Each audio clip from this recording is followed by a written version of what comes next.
The left is up in arms after Oklahoma's top education official on Thursday pushed out to all the state superintendents a memo requiring, catch this, requiring every Oklahoma school to incorporate the Bible as instructional support for students in grades 5 through 12.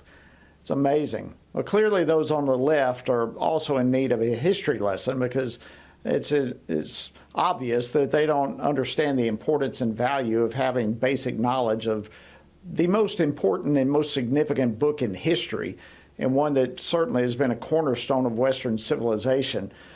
Well, here to give a lesson about that and much more is Ryan Walters. He's Oklahoma's State Superintendent of Public Instruction.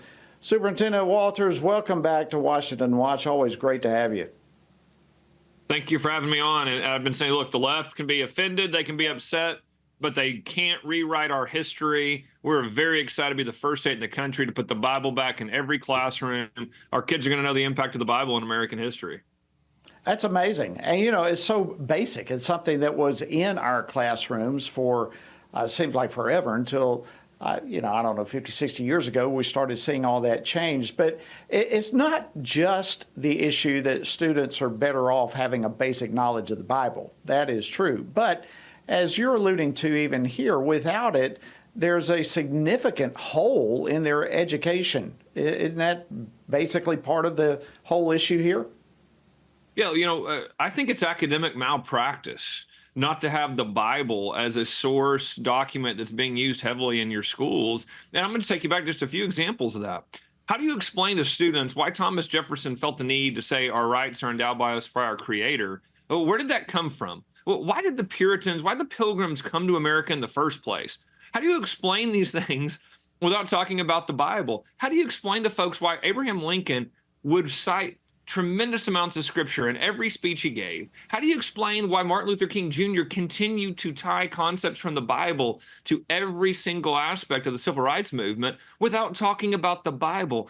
But what we have seen is the left has been targeting the Bible and Christianity in schools to drive the Bible out. They don't want any mention of Christianity, any mention of the Bible. Well, that's not our history. So we're going to make sure that our kids understand why the role the Bible played in the events in American history and the impact that those individuals said that the Bible had on them.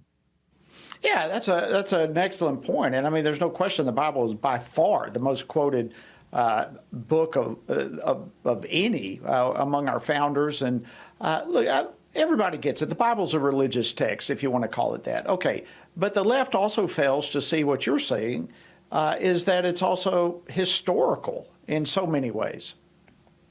And that's where, again, they can be offended. They don't have to, adhere to the scripture in the Bible by, that's their right, their freedom. But here's what they can't do. They can't tell our kids, now you're going to learn about all history, but if somebody mentioned the Bible or scripture from the Bible, we can't tell them about that. That part's going to be censored, so kids can't know that. So what you have when that happens, by the way, is you get kids that understand liberty to an extent. They understand the Constitution to an extent, but they're missing a large part of it, right? They're missing, why was it so important to delineate that our rights aren't given by government, they came from God?